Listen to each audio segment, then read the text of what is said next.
Assalamualaikum warahmatullahi wabarakatuh. Nama saya Cika Felicia Razak Laseiba dengan NIM 2019-32077. Materi yang saya bawakan tentang bentuk-bentuk penggunaan lahan.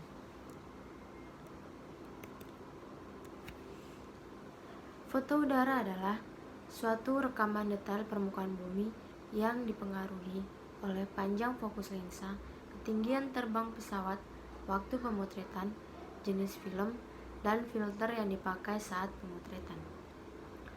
Foto udara pada dasarnya merupakan foto perspektif yang secara geometri berhubungan dengan jenis kamera yang dipakai dalam pemotretan. Objek yang dapat digambarkan pada foto udara terbatas pada objek yang tampak, yaitu objek di permukaan bumi yang tidak terlindungi oleh objek lainnya. Objek di bawah permukaan tanah dan objek di permukaan tanah yang tertutup oleh vegetasi tidak dapat tergambar pada foto udara. Citra adalah gambaran objek yang dihasilkan oleh pantulan atau pembiasan sinar yang difokuskan oleh sebuah lensa atau sebuah cermin.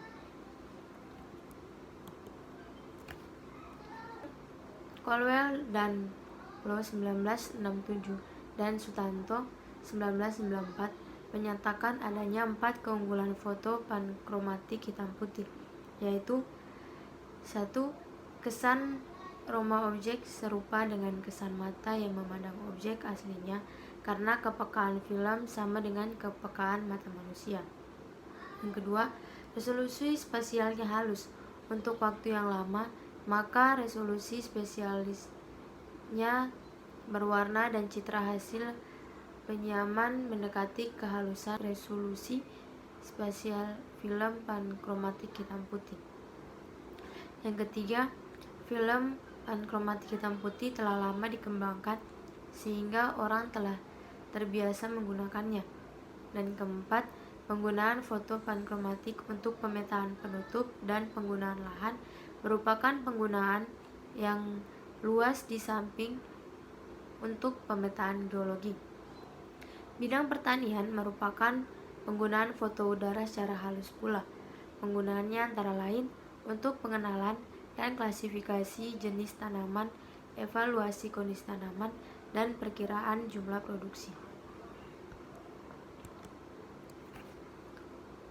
Penggunaan lahan merupakan aktivitas manusia pada kaitannya dengan lahan, yang biasanya tidak secara langsung tampak dari citra.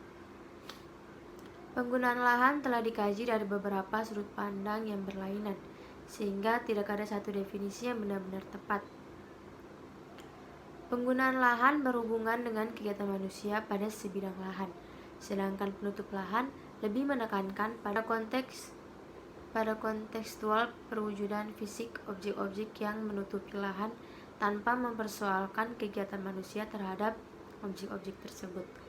Secara umum, perbedaan kedua istilah ini yaitu penggunaan lahan biasanya meliputi segala jenis kenampakan dan sudah dikaitkan dengan aktivitas manusia dan memanfaatkan lahan.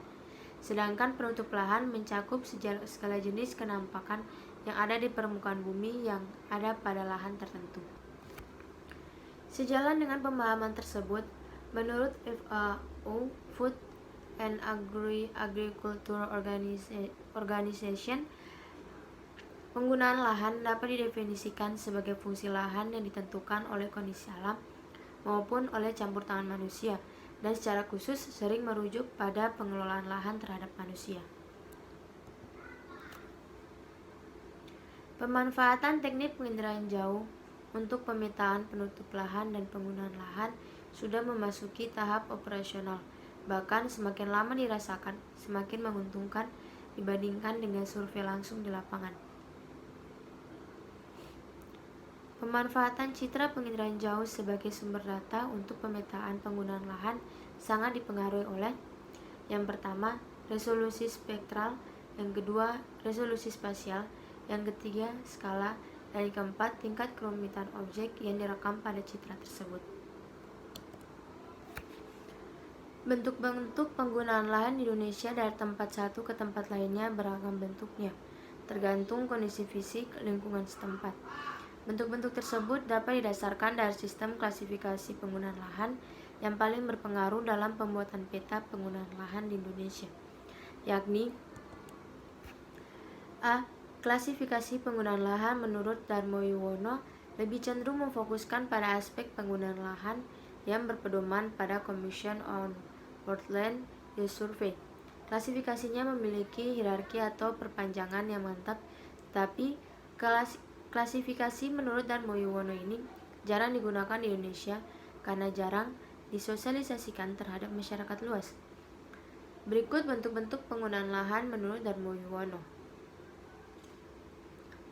Yang pertama, lahan permukiman dijabarkan menjadi permukiman dan lahan non-pertanian, meliputi permukiman perkotaan, permukiman pedesaan, permukiman pedesaan bercampur kebun dan tanaman keras, dan lahan non-pertanian lain.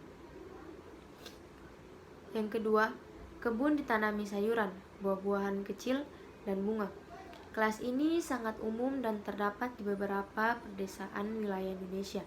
Biasanya sayuran, buah-buahan kecil seperti tomat, mentimun, dan lainnya merupakan tanaman campuran atau tumpang sari seperti halnya di pertanian lahan kering.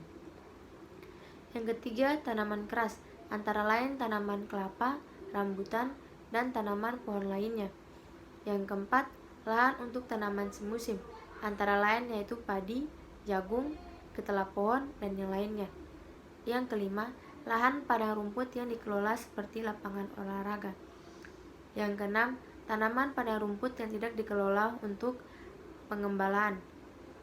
Yang ketujuh, lahan hutan, dikelaskan hutan lebat, hutan terbuka, dan yang lain-lain. Yang kedelapan, bentuk-bentuk tubuh perairan antara lain rawa air tawar. Yang kesembilan, lahan tidak produktif seperti lahan kosong.